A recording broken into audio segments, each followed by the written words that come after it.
Assalamualaikum warahmatullahi wabarakatuh, saudara-saudariku kaum muslimin wal muslimat rahimakumullah. Alhamdulillah hari ini masih bisa bertemu lagi di channel ADRS Official.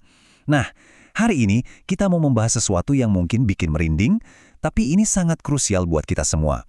Kita akan mengkaji sebuah realitas di akhirat nanti yang nggak mungkin bisa kita hindari, yaitu momen penentuan saat kita harus menyeberangi jembatan Shiratal Mustaqim.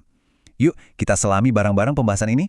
Rasulullah Shallallahu Alaihi Wasallam pernah bersabda, dibentangkan jembatan di atas neraka jahanam. Coba bayangin deh sebentar situasinya. Nanti, di hari kiamat, setelah kita lelah melewati fase hisab untuk perhitungan amal, terus lanjut ke mizan atau penimbangan amal, kita semua, tanpa terkecuali, bakal dihadapkan sama rintangan pamungkas ini.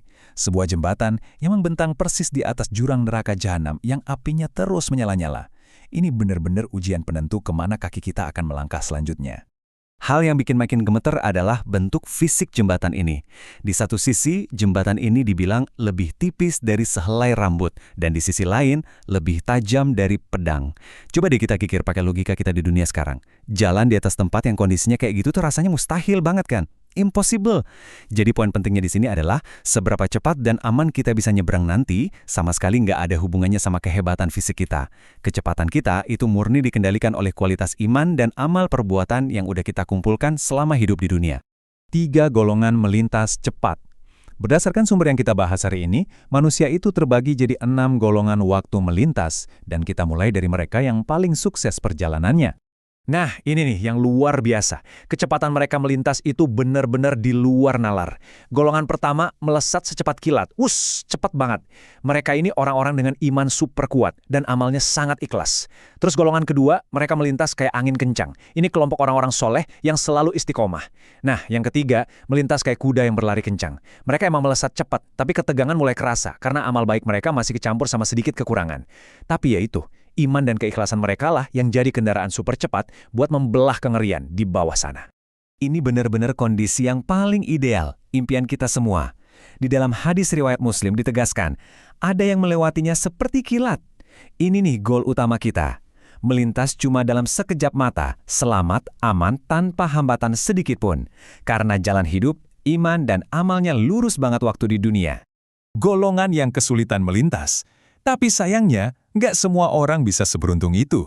Sekarang, kita masuk ke kategori manusia yang langkahnya mulai melambat. Mereka yang menanggung beban dosa yang luar biasa berat di atas jurang neraka. Yaitu golongan yang cuma bisa berjalan dan berlari kecil. Ini golongan keempat. Coba bayangkan betapa cemasnya mereka. Mereka melintas dengan susah payah banget, terhuyung-huyung, dan bahkan kadang hampir tergelincir jatuh ke dalam kobaran api. Kenapa bisa gitu?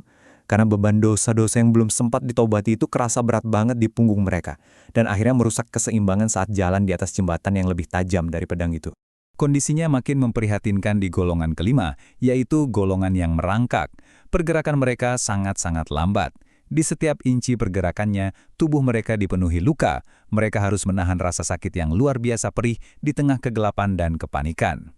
Terus kenapa mereka yang merangkak ini sampai dipenuhi luka? Nah, Rasulullah udah memperingatkan kita, di atasnya ada kait-kait seperti duri yang akan menyambar manusia sesuai amal mereka. Jadi jembatan ini nggak diam aja. Jembatan ini bereaksi. Kait-kait berduri di sana itu benar-benar ngerespon dosa-dosa kita secara fisik. Duri-duri yang tajam itu bakal menyambar, mencabik, dan merobek tubuh manusia, persis sebanding sama seberapa banyak amal buruk yang dulu mereka lakukan. Dan akhirnya kita sampai di kemungkinan yang paling tragis. Naudzubillah min dzalik, golongan yang terjatuh ke neraka. Mereka ini adalah golongan ke-6 yang pada akhirnya gagal menyeberang. Beban dosa dan keburukan yang mereka pikul itu terlalu berat. Kait-kait berduri terus-terusan mencabik mereka tanpa henti, sampai akhirnya mereka kehilangan pegangan, tergelincir, dan terhempas jatuh ke dalaman neraka jahanam yang apinya menyala-nyala. Jadi kalau kita ringkas takdir umat manusia di atas Syirat, sabda Nabi kita ini menyimpulkan semuanya dengan sangat gamblang. Intinya cuma ada 3 akhir dari cerita ini. Ada yang melintas dengan mulus dan selamat tanpa luka.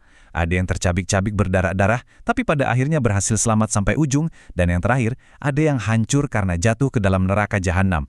Mengetahui semua kepastian ini, karena kita sadar kita semua tanpa terkecuali pasti akan menjejakkan kaki di jembatan itu, ada satu pertanyaan sangat mendalam yang benar-benar harus kita tanyakan ke diri kita sendiri detik ini juga. Dalam keadaan seperti apa, kita akan melintasinya nanti. Keadaan kita dan doa, merasa takut, merasa khawatir dengar semua ini, itu wajar banget. Tapi tolong, jangan sampai ini bikin kita putus asa. Justru, ketakutan ini harus jadi momentum. Kesadaran ini harus menggerakkan hati kita sekarang juga. Kabar baiknya, nasib kita di sana nanti benar-benar ditentukan sama apa yang kita lakukan di sini saat ini juga. Terus memperbaiki amal harian kita dan memanjatkan doa yang tulus. Nah, itu dia kunci dan solusi utama, supaya kita bisa selamat melintasi sirat. Karena itu, yuk kita amalkan doa yang diajarkan ini. Ini permohonan yang indah dan sangat spesifik. Allahumma sallimna ala syirat. Ya Allah, selamatkan kami saat melintasi syirat. Amin ya rabbal alamin. Coba deh hafalkan doa singkat ini, masukin jadi bagian dari zikir dan permohonan harian Anda, supaya Allah terus membimbing iman dan amal kita biar senantiasa lurus. Dan jangan lupa juga buat senantiasa bersedekah ya, karena sedekah itulah yang bakal jadi penolong kita kelak. Demikianlah penjelasan kita hari ini tentang dahsyatnya Shirathul Mustaqim. Mudah-mudahan bisa jadi pengingat yang berharga buat kita semua. Terima kasih atas perhatiannya. Mari kita tutup pertemuan ini dengan doa kafaratul majlis. Subhanakallahumma wa bihamdika, asyhadu an la ilaha illa anta, astaghfiruka wa atubu ilaik. Wassalamualaikum warahmatullahi wabarakatuh.